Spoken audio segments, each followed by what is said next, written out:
thank Maven for their support of this event and also for putting this panel together. So the panel is going to be led by Dr. Jane Diss, OB-GYN, and she's also clinical medical director with Maven. So over to you, Dr. Jane. Thank you so much, John. Hello, everyone, and welcome. I feel like I'm on this panel with some amazing agents of change as well. I am a board-certified OB-GYN and medical director here at Maven Clinic, the largest virtual care for women and families. And we partner with some of the largest companies and health plans around the world, actually, to provide our core fertility, maternity, and return to work programs. So we're here today to talk about health equity and what it means for your workplace and your employees, and what having a health equity lens means to core values around your business as well. So just a little background, health equity for years has been a moral argument, but it's actually a legal, justice, and economic one as well. The Institute of Medicine describes health equity as providing care that does not vary in quality because of personal characteristics such as gender, ethnicity, geography, and socioeconomic status. Given increased focus on value-based care, new methods for data collection and metrics, there are incredible opportunities for improving equity across our healthcare system.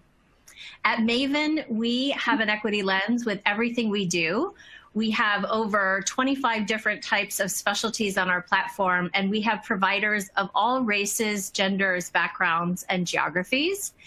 We are assembling a member advisory board to really focus on what our members' needs are and to be able to present the type of providers to them who can meet them where they are.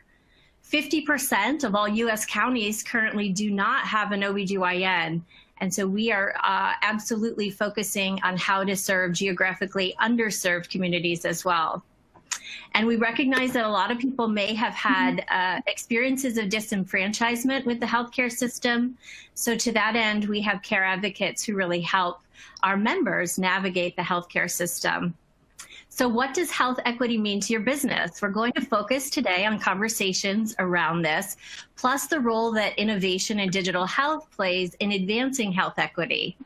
So let's meet our panelists. Ashlee, let's start with you. Please introduce yourself. Tell us a little bit about what brought you to this panel today. Hi, Jane. Thank you for having me on this panel. Good morning, everyone. My name is Ashlee Wisdom. I am the co-founder and CEO of In Her HUE, and my professional background's in public health, and I founded my company in 2018 because I knew from both a personal and professional level how important communication and trust with a provider is important in terms of delivering quality care. And so I created In Her HUE, which is a digital platform connecting Black women and women of color to culturally competent healthcare providers and health content, because I saw the gap in innovative solutions in addressing the unique needs of Black women and women of color. So I'm very much passionate about health equity, love having conversations like this, and I'm really excited to dive into today's discussion. Thank you so much, Ashlee. I could not be more excited about your platform. Adimika, let's hand things over to you. Tell us about health tech for Medicaid. Yes, good morning. My name is Adimika Arthur. I am the founder and CEO of a nonprofit called Health Tech for Medicaid. My professional background is I'm an epidemiologist by training, turned hospital administrator, and then started Health Tech for Medicaid, really when understanding that there was a real disconnect between health equity, tech equity, and innovation for everyone. Health Tech for Medicaid is really a collective of kind of payers, providers, policymakers, entrepreneurs, advocates who believe in the strategic injection of technology and innovation to the entire ecosystem, including some of our most vulnerable community members. And there's tremendous opportunity for us to lower cost, improve quality of care, and basically improve everyone's health, not just vulnerable populations. But the strength that we have is really in the passion of the work that we do, bringing disparate stakeholders together and really remembering that as we make improvements to health and health equity, we need to think about everyone. Wonderful. Thank you. And Ivelyse, the founder and CEO of Radical Health, please welcome and tell us a little bit about your organization.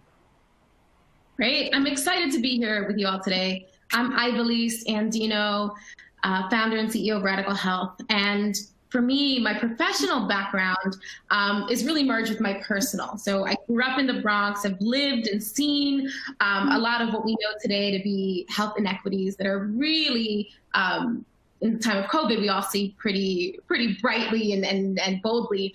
But professionally, I started working in biotech. I got to work on great vaccines, and it was in the industry and doing it. And from there, I got to go into health tech. And what I realized personally was the stuff that I was working on, the innovation, the cutting edge technology, didn't really serve me or communities like mine.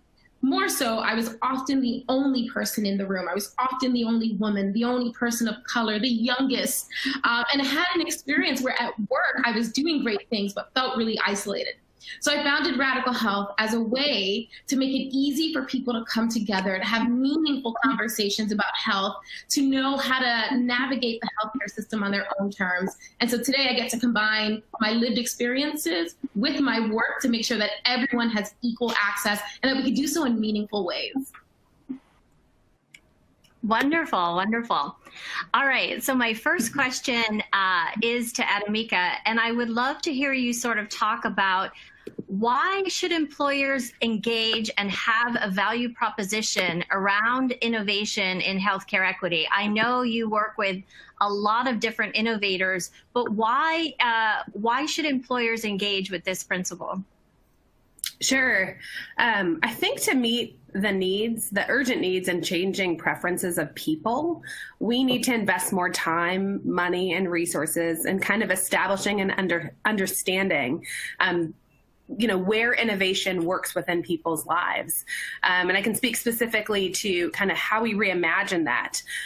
But there's a lot of strategies and tactics that organizations need to take to figure out how is it that we make people's lives much easier? How can we scale and sustain the health-related services for people so that they can come to work and perform optimally, so that their needs can be taken care of. I mean, as we know, in the midst of COVID, life has changed tremendously. And I think there's a very big difference between understanding what your employees went through before and carefully considering what they're dealing with today and how you support them. How do we redesign the way healthcare is being done as an offering while the marketplace is also thinking about how they reposition programs and services for people? Yeah.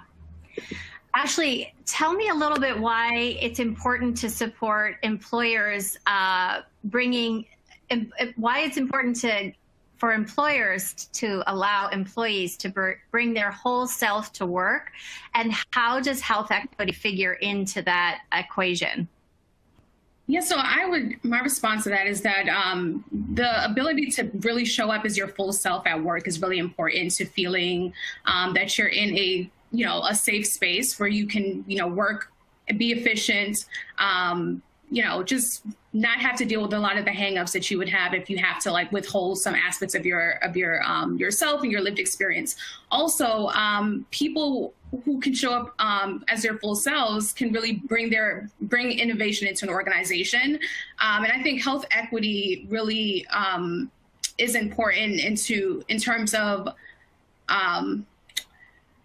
just allowing people to be their full selves in work. So I'm trying to find a way to infuse the two in terms of how people show up. Sorry, give you a moment. No, it's okay. I was actually just going to ask you a little bit if you could describe how you came up with the idea of an app for care matching. Yes. So one of the reasons why I came up with Health in Her HUE is because I saw personally as a Black woman how important it is for me to be able to communicate my lived experiences with my doctor and how much that impacts their ability to provide quality care to me. And so one of the things or gaps that I saw in healthcare was that there really isn't an easy way for patients of color to find providers who they may feel more comfortable speaking to and communicating with and trusting. And, you know, cultural alignment is a big component of that. However, it's not easy to find doctors of color. And we can go into all of the structural reasons as to why we don't have a diverse physician network, a workforce rather. And I saw that gap and wanted to create a solution that made it less intimidating for women of color to navigate healthcare. You know, there's a lot of trepidation that Black women specifically and women of color generally have as they're navigating healthcare, trying to find providers. And I think it's important for employers to know that this is a concern that women of color have and should be trying to find ways to alleviate that stress and that unnecessary burden that they have, which I think speaks to the initial question that you asked me. It's like, how can people show up as their full selves? And that means sometimes feeling that you're in a safe space where you can talk about some of those nuanced experiences, being a person of color, and how that ultimately impacts your health. I mean, your work and your ability to work efficiently. Yeah, it's so funny you mentioned, because I was on shift last night at the hospital actually, and it was late at night. I wasn't sure if I was going to do my required reading of my Journal of Obstetrics and Gynecology, but I was like, no, Jane, you just plow through. And I came across an article, and it was one of the first that I've seen in our literature, the literature of obstetrics and gynecology. And what they talked about was a survey of women's experiences of PTSD during delivery. And while traumatic deliveries can happen to anyone, I think women of color especially are experiencing trauma during encounters with the healthcare system more than white women. And so I was really glad to see that researchers are asking these questions, because if we don't ask the right questions around people's experience of the healthcare system and whether or not health equity is built into it, or whether or not their experience of healthcare is an equitable one, we won't be able to solve for these problems. So hopefully that's just the first article of many where we as professionals continue to talk about the importance of equity. Ivelyse, could you just flesh out a little bit for us what Radical Health is doing and how you're impacting the communities that you serve? Totally. You know, I think just to tap on even what you're talking about, the article and what Ashlee is saying, you know, in our jobs, we really value coming together. We all love a good email thread with 1,000 people on it. We love potlucks, and when that happened, and offsites. We love coming together. And the one area where we don't come together to talk or to share the experiences that we've learned and best practices is around health. Doesn't happen. Whether it's professionally, sometimes it happens personally, where all of us maybe will text one another and say, hey, I'm going through this. Do you have a good doctor that I can recommend? Or who's the dentist on the plan that you use that's in our neighborhood? That happens really informally. At Radical Health, what we get to do is bring people together to intentionally hold space for these conversations. We do it in community, especially the communities that are often underrepresented. We do them with employees. So the idea that you might have employees who are working and not talking about the impact of COVID on childcare, on your physical life, on even the long haulers, right, who still experience symptoms a year later. We don't have those safe spaces to chat. And so we get to bring people together intentionally to do that. And then we supplement that with some tech that is kind of what we call the feisty auntie that will help you know your rights or know how to navigate the healthcare system. I mean, it's complicated, and we could go on and on about our lived experiences, but how do you get an antibody test right now for COVID over a nose swab? And who do I go to when I'm not being heard? Who do I go to when I have those traumatic experiences and I want to be heard and I want to be taken seriously? So at Radical Health, we really combine that people-to-people connection with tech-supported an app that helps us know how to do this on our terms and really build the collective power of our lived experiences. And is Radical Health, do you guys support men and women, young and old, pediatrics? Yes, we do. So we just ran our numbers, and what's surprising. I was trying to find an average age of the people or the demographic that we serve. And what we found is like it spreads. We've had groups for elderly, right? Working with caregivers, people who are taking care of, you know, your parents and your elder neighbors even. We have groups that span really young. So working with, you know, college students and high school students who are navigating gender identity. And then the bulk of our work really sits, you know, in that middle ground of folks who have their own direct lived experiences. We work with men. So recently we just did a circle for partners. So for cisgendered people who identify as men who are partners to women who are pregnant or people who are pregnant. And we really tend to meet community where they are. It's a craft and science, but really for us, we don't know anything. You lead, and we get to match and co-create programs and use the tech to support that and meet folks where they are. Adimika, I'm going to turn to you, and I'm just curious, in your work, since you've been working on this for a long time, what do you think are some of the biggest barriers that health tech companies have in trying to build equity into their, you know, whether it's into their code or into their leadership, or, you know, do you see differences between the way digital health equity versus in-person health has tried to build equity? What's been sort of your historical perspective? Yeah, well, thanks for that question, Jane. I want to start by really kind of addressing why does the audience care a lot about diversity, equity, and inclusion? And really, most of the time when I was a hospital administrator and I had, you know, 1,300 employees, it really was around performance excellence, right? And we always thought about the how, right? Like, how do we get talented people to create more of our organization's value, right? How do we create inclusive and safe environments where people can experience, you know, engagement, not necessarily just satisfaction, wellness, but also have the intellectual freedom. And I think Ashlee really spoke to this, to bringing your whole self to work. And there's so many ways to do that, right? Like an inclusive climate, there's skill building, there's, you know, having a good conflict resolution process. There's how do you recruit? How do you hire? How do you select people? How do you retain people, right? So many different areas in which that works. What I have seen work really well is not only just the human capital side of that argument, but also what can you do? What are the life hacks, right? What can we do to optimize the way that people bring their whole self to work? And I think there's many technological solutions to doing that. And so I sit at a very unique space. I get a chance to work with lots of incredible innovators and technologists, kind of like Ivelyse and Ashlee, who create incredible products. I also get the chance to work with payers and providers who purchase these really interesting products, right, for a wide range of their population. And I think one of the things I've learned the most is that there is not a one-size-fits-all plug-and-play solution. So you cannot go to, and I don't want to offend anyone in the audience, but you can't go to one vendor and get all of your needs met.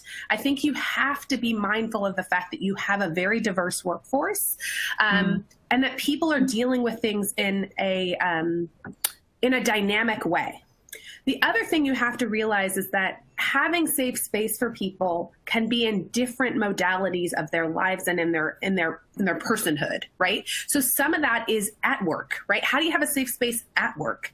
But how do you have a safe space outside of work so that I can bring my whole and authentic self to work, right? How can I utilize tools that help me deal with the fact that I have caregiving to do for my parent and I'm teaching virtual school for my 5th grader, and oh, by the way, I just got a terminal diagnosis, or I have a family member who is having a mental health crisis, right? All of these things that in order to bring most of your full self to work, because I think it's a little bit of a fallacy to think that every day, all day, your staff and your employees come to perform, 2,000% for your mission, right?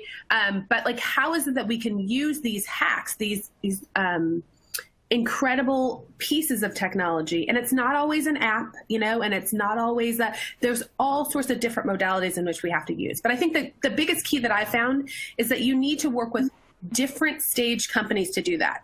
Sometimes a seed or an early stage company, it's going to bring the most innovation. Yeah. Can you say on just to piggyback on that, the role that employee resource groups play in supporting employees with the goals that you just described? Yeah, I mean, I think that employee resource groups are critical for kind of helping people, have a safe space at work. I think they're most important for 3 reasons. 1, they allow you to think differently. They allow you to look beyond what is currently being done and see what can be done at your company. 2, I think it helps you plan differently, helps you plan your future succession planning at the company differently. How do you create your own personal strategy that aligns with the mission and demands of the organization's kind of needs, right? And then it helps you act differently. It helps you figure out how to maintain your own trust, make your job a priority, and stay kind of aware, or, as I say, woke, right, to what's happening within your company's 4 walls. Yeah. Ashlee, I'm wondering, I feel like a lot of organizations talk about cultural competency. And I wonder, where can healthcare do better when it comes to cultural competency? And is competency the right word, or is congruency or some other descriptor a better way of describing what it means? Well, I'll tackle the last part of your question first and say that I think culturally congruent care is actually the better term, because it's really providing evidence-based care that's tailored to the patient's cultural preferences, beliefs, and practices. And I think that that's what, if we're really trying to provide patient-centric care, that's really the way that we need to be providing care to patients. And can you remind me of the first part of your question? I know I just touched on the cultural congruency piece. Oh, I just wondered, how has healthcare maybe gotten ideas around cultural competency wrong, and how can we do it better? I think that, and training is absolutely important, because our provider or physician workforce is just not diverse as it needs to be. But I do think that there is something to be said about care matching and providing matching patients to the providers that meet their preferences. And I think that often gets dismissed. We talk about patient centricity, but we don't do enough of a good job. I think the healthcare system doesn't do a good enough job at really centering the preferences that patients have. And sometimes it's finding a provider who is culturally aligned, not just culturally sensitive, but someone who really understands their nuanced lived experiences. And I don't think that we are intentional about that. And so that's what I'm actually trying to solve with Health In Her HUE. I know it's a bit controversial, but there is a demand for patients to see providers who look like them, point blank, period. I can speak to one anecdote. A provider who's listed on our platform shared that a patient drove 3 hours to come and see her. And, while it's amazing that that connection was made, I think it's unfortunate that someone could potentially be taking, or an employer would be concerned that a patient is taking time off to drive 3 hours for a 20-minute visit because they're looking for a provider who looks like them.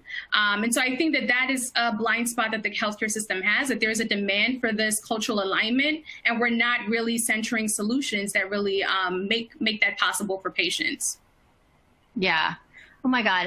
I really, really appreciate that. One of my colleagues, Dr. Karen Scott, she's a professor of OB-GYN at UC San Francisco, and she has a study going out across the country right now where she is collecting the experiences of women, of birthing women of color.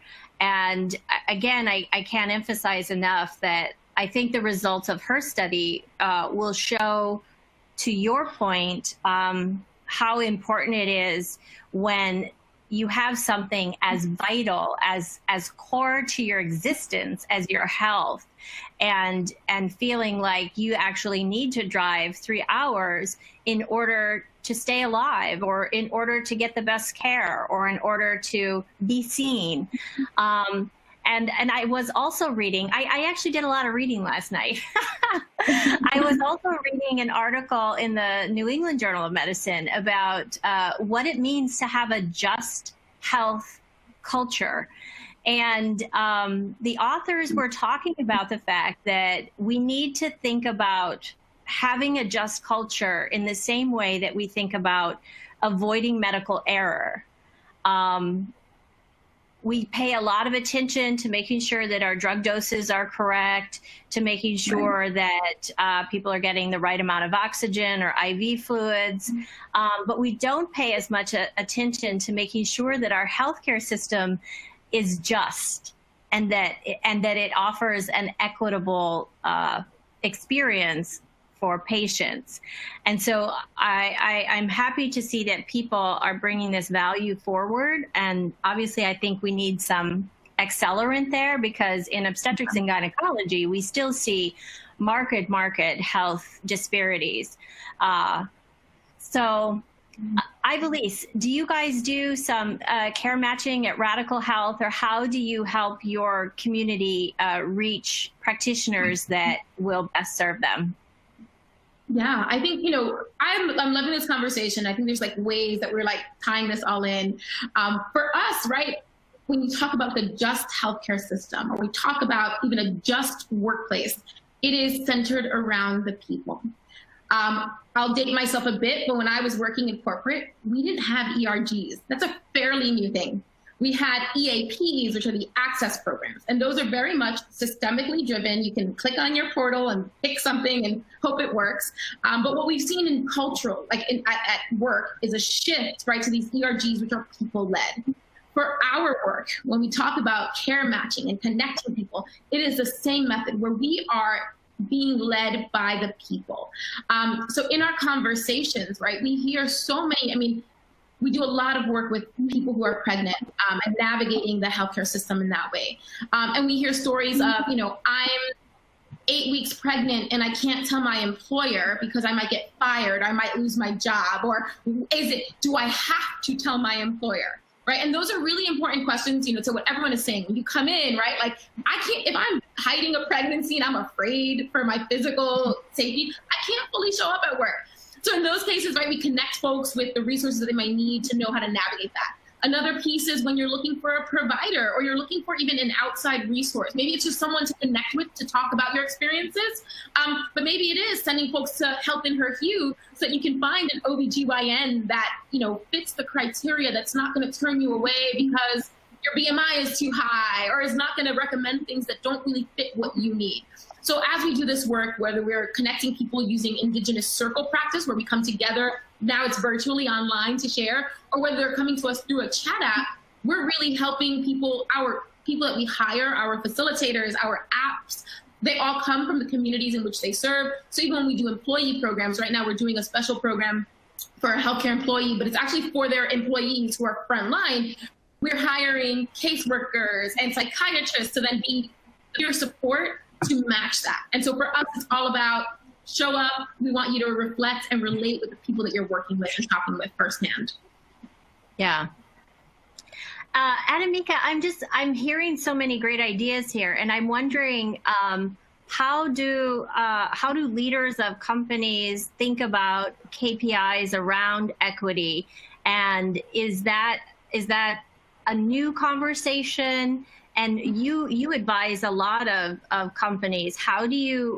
What's your advice look like around metrics and equity?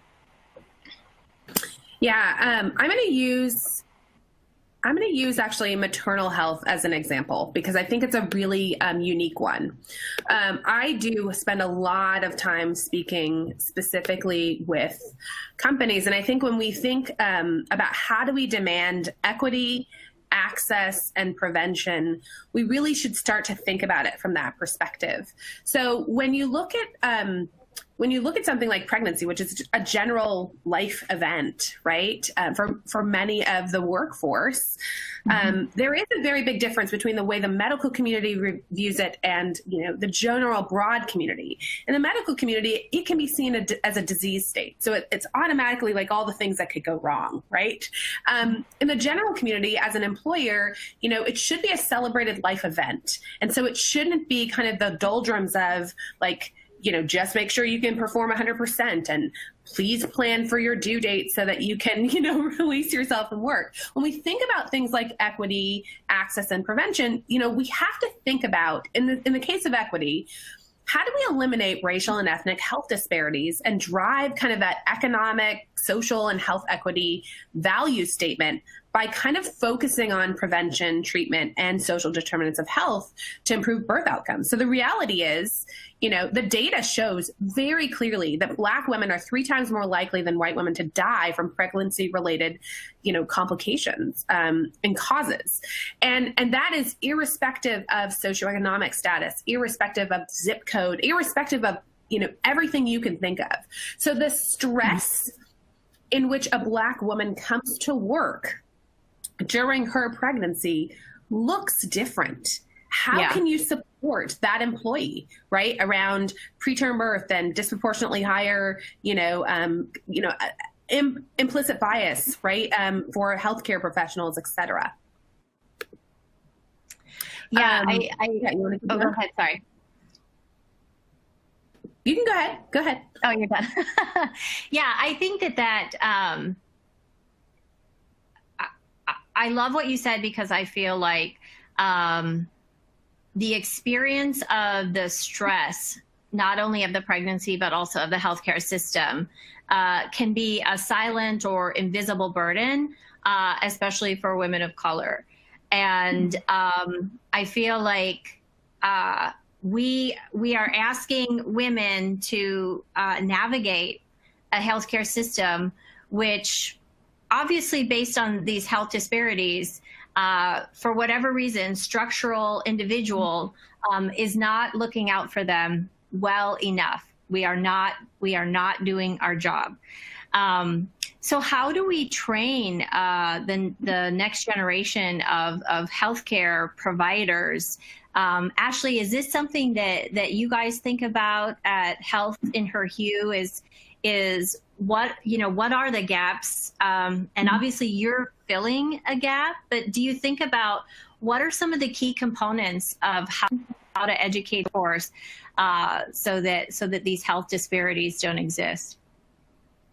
Yeah, so I think we're just taking a playbook from Ivelyse and Radical Health and really are getting down to hearing what are the experiences that Black women and women of color are having. So in addition to building this technology solution, we want to make sure that we're really designing it to really address the specific and unique needs that these women have. And so in an effort to do that, we're actually partnering with a Commonwealth Fund fellow to do a survey to really get really granular about Black women's experiences navigating healthcare and really understanding what are the pain points, what are the desires that they have that are not being met by the existing system, and how can we try to solve for them, and also develop a framework that we can then share as a best practice to organizations. Because the reality is we're not going to be able to match every Black patient or every Latinx patient with a Black or Latinx doctor. We don't want a segregated healthcare system, but the existing system was not built or designed with us in mind.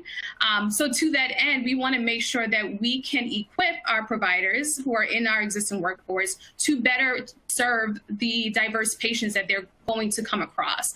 And we want Health in Her HUE to be the space where you can not only refer a patient to find a culturally aligned provider, but you can also have a framework to set up your practice in a way that provides quality care to these women who are literally afraid of seeking care because they know that the system was not designed for them. And to your point about, bringing your whole self to work, that stress that women of color deal with day to day, it impacts our health. Like, I have a personal experience where a toxic work environment was weighing on my health, and I saw the differences in communicating that to my Black doctor versus a white doctor. And I think that clinicians need to kind of get into the social context of their patients to really get to what is actually the root cause of whatever their patient is dealing with. So the short answer to your question is that we are really trying to, beyond technology, really get specific and understand from the community what are their needs, what are their pain points, and how can we design technology to better support them, while at the same time informing and equipping all clinicians to better serve them. Yeah, I love that. Just as a celebratory note, I don't know if anyone else saw it, but there was an article, I want to say maybe about 10 days ago, about how a group of medical students wanted to actually change the Hippocratic Oath that most medical students take on their first day of medical school. and really build issues around social determinants of health and health equity into the entire lifespan of the practitioner, so that it isn't a single course that you take.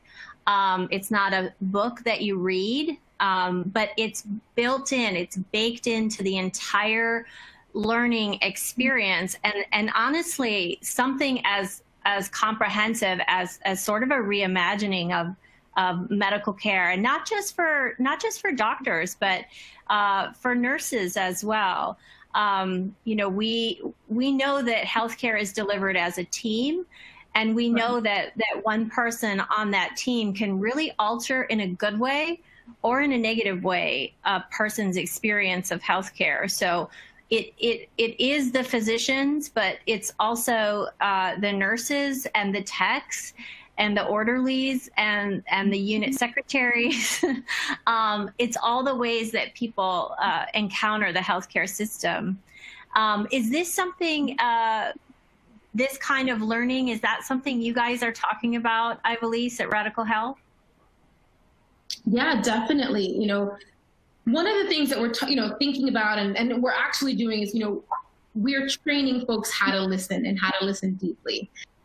And 100%, when we think about health and health equity, right, it's not just the learning component, it's the action. What are we doing? And what are we doing, right, in an equitable, rooted, right, in justice kind of way? And I think that that's super important. So as we train our providers, and all providers, right, as we train our nurses, our frontline health staff, that's all super important. I think the other piece, and I'll bring it back to even why we're here at work, we also get to train before we even go to a clinic. We're at work, we're with our colleagues, right? And what we know is that if we are listening and listening deeply and providing spaces early on, that's that preventative care. So in my opinion, right, where do we start? Where do we spend all of our time? We can do that where we, in our jobs, in our communities. And what we notice, right, and if you look at even just cost, right, when you have a more engaged and educated, and I wouldn't even say educated, I would say someone who can use their own self-agency, from an employer perspective, you're going to save money. If someone knows how to find the right doctor, how to ask the right questions, if they know and they're going into this empowered, then you're going to have a better relationship, which means that when it's an emergency, so if you're pregnant and you're spotty or you don't know what to do, you're not going to go to the emergency room, right? You're going to connect, right, with your trusted provider. Or your kid is sick, and I have a 5-year-old, right? If I didn't know what I knew, and if I wasn't in this industry, and if my pediatrician wasn't dope, I would be running to the emergency room every time he had an asthma attack. But because I do this work, I know, and I'm able to build a rapport that then on the bottom line, so I run my own company, but so then my premiums go down because we have more engaged, I'm engaged, my employees are engaged. And I think that that's some of the things that we need to talk about. And while I don't like to put a dollar on people's heads, I believe that we are all you cannot even value us valueless, or no, that's the wrong word. But I do think that there's something about being able to invest in people. When your most valuable asset are your employees or your workers, invest in them, and you'll see those returns, and you'll see it in productivity, you'll see it in your overhead and in your costs, and you'll see it kind of then begin to transcend. Yeah. So I saw a patient last night. It was a consult, and there was an instance where another provider shared some advice with the patient, and the patient's understanding of that advice and what the provider told me over the phone was the advice was very discrepant. And I negotiated between the two so that the patient fully understood what the other physician's advice was. But this was a situation where all the parties speak English as a native language. So Adimika, you talk to a lot of healthcare companies. How do you see us solving for the problem of language barriers in health tech, knowing that we've talked about a lot of barriers already this morning, but language is a huge one. And without concomitant or alignment around talking about health with the same vocabulary and with mutual understanding and reflection. Can digital health solve for that in a different way or a better way? What have you seen?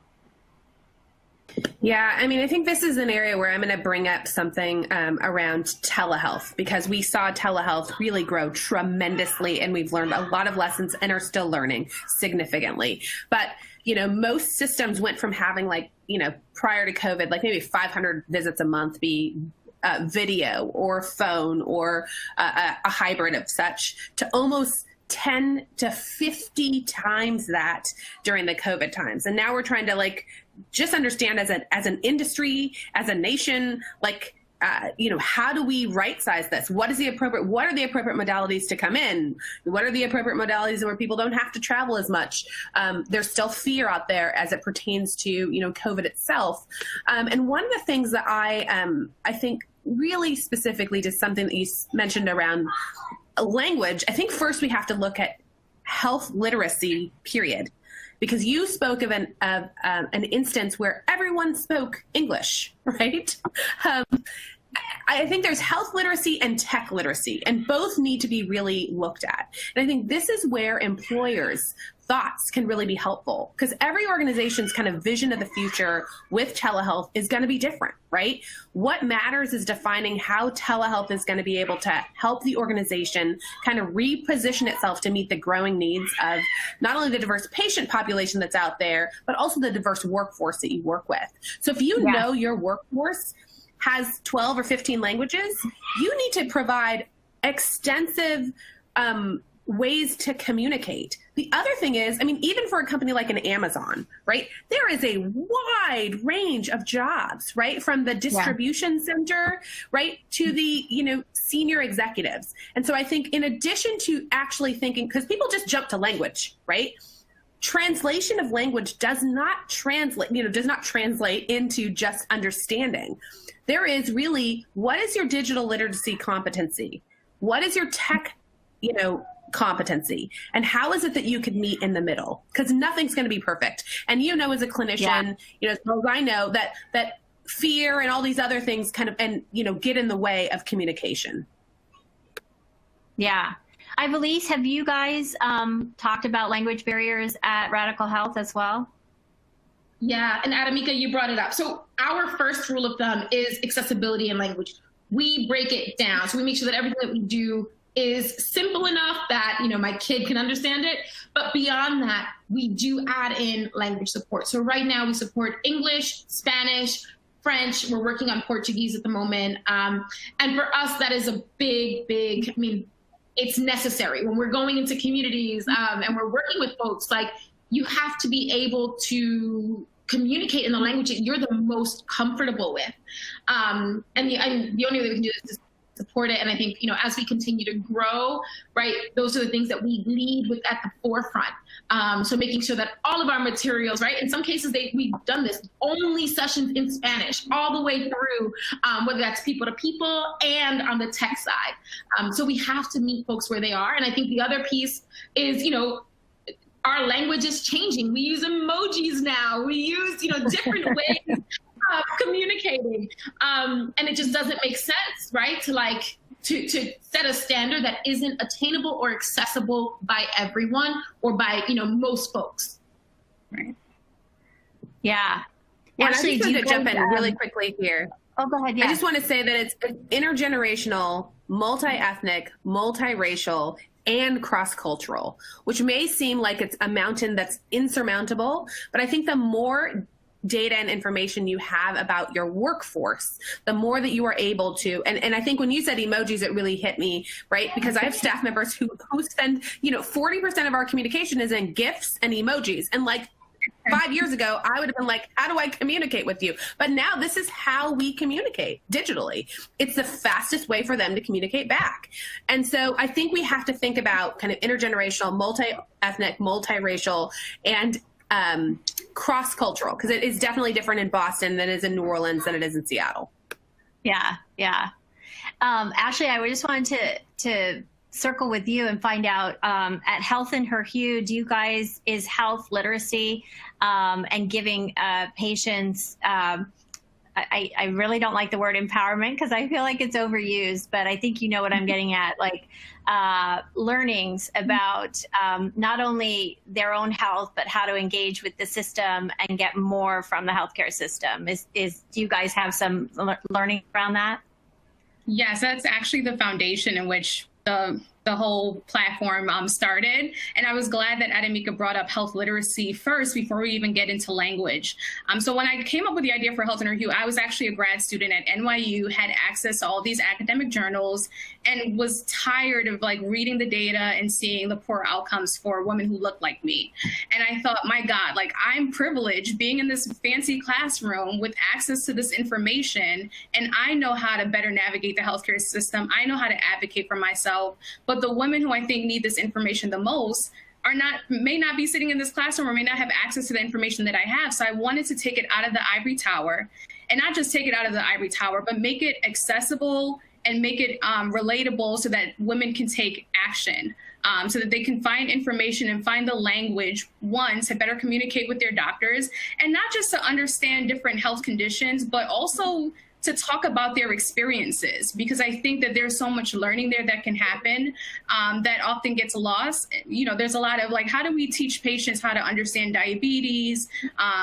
You know, we can go through all the different health conditions, but what are their experiences navigating healthcare, and how can them, one, sharing that experience, help them find ways to better communicate that? And then how can other women learn from the experiences of other women? So when we started the platform, I was being very savvy about taking learnings from academic journals and making it really relatable to Black women, and finding cultural references to tie in health information. And that what I found is that women want this information. It's just the way that we're providing it to them often does just not connect. There's a disconnect. And we did a really great job at taking health information and making it not just culturally competent, but culturally engaging. That's half the battle. And what I think when it comes to health literacy, and then language is definitely something that's important. Yeah. Well, we've got about 7 minutes left, and I wanted one last question for you, Adimika, and then we'll look at some of the questions that have come up. And this actually, I think, came up in the questions as well, and that is, if you are a company, if you are a HR benefit leader, how do you evaluate health equity, and how do you evaluate what your offerings should be for your employees? There's obviously, there's a lot of information out there. There are a lot of vendors out there. What advice would you give to an HR leader? Sure. So one, I think you have to have the pulse of your workforce, and that's really hard to do without engaging them in the process.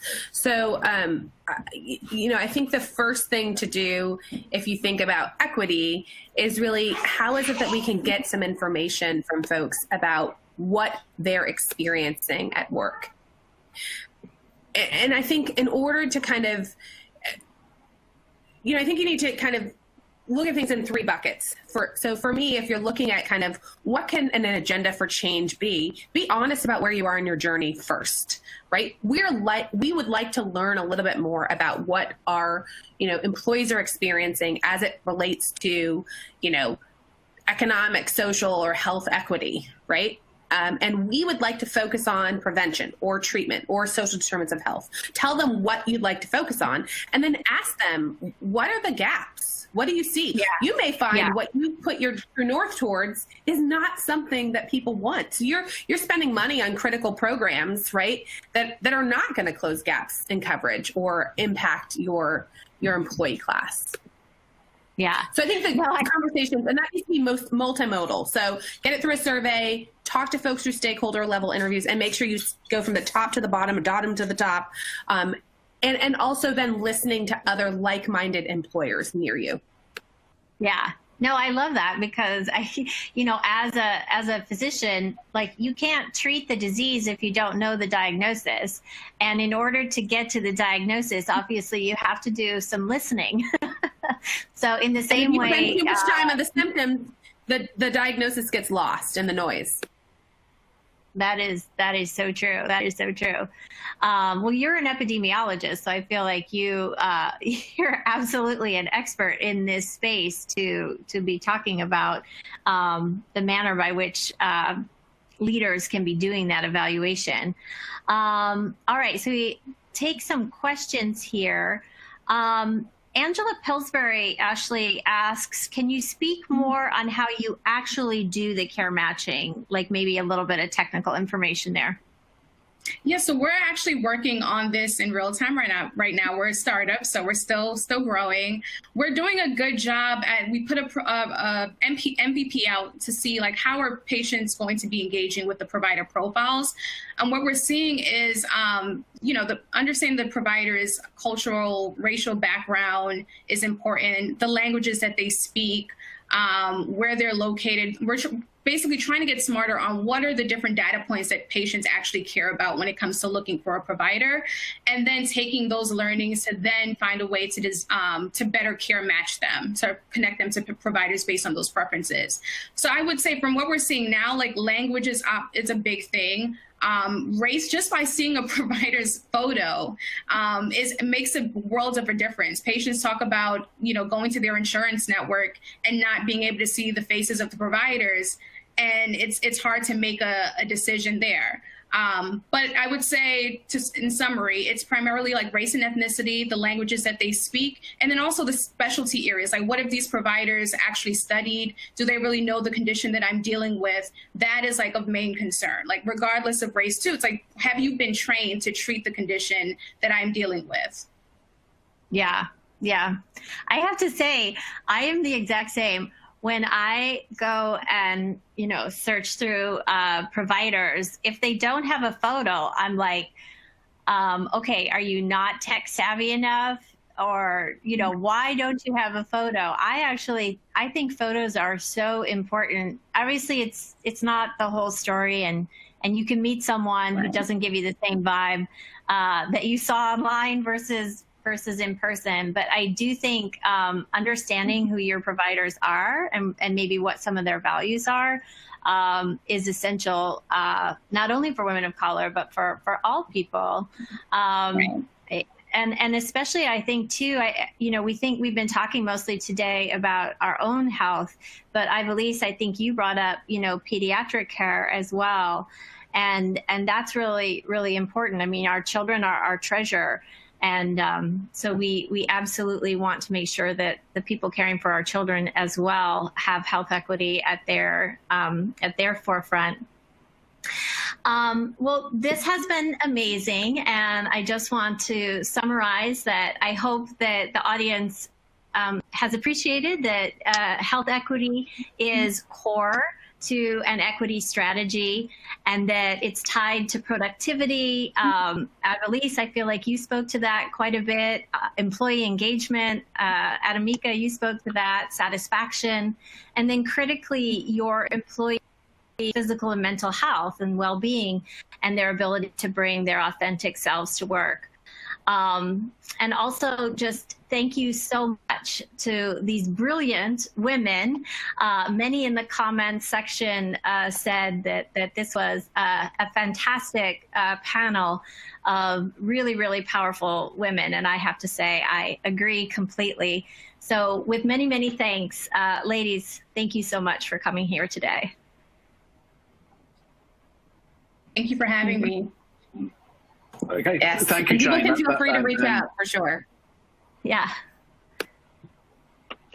Okay, thank you, Jane, and thank you to all our panelists for what was a great conversation. I'll just echo what Jane said. There were numerous comments in the question widget there, which were just saying what an inspiration, how fantastic. So thank you all for participating in this conversation, and also obviously I have to give credit to Maven for bringing this conversation to us. I think it's something that I'm delighted that we could find the space for and really include in this sort of bigger conversation around diversity and inclusion.